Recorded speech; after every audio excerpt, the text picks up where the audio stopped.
शङ्कराय च मयस्कराय च नमः शिवाय च शिवतराय च भवहराय च महाप्राणदीपं शिवं शिवं भजे मञ्जुनाथं शिवं शिवं अद्वैतभास्करम् अर्धनारीश्वरं त्रिदशहृदयङ्गमं चतुर्दधिसङ्गमं पञ्चभूतात्मकं षट्शत्रुनाशकं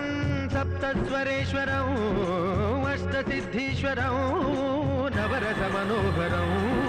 दशदिशासु विमलम् एकादशोज्ज्वलं मेकनाथेश्वरं प्रस्तुतिवशङ्करं प्रणतजनकिङ्करं दुर्जनभयङ्करं सज्जनशुभङ्करं वाणिभवतारकं प्रकृतिहितकारकं भुवनभव्यभवनायकं भागवतं रक्षकं ईशं सुरेशं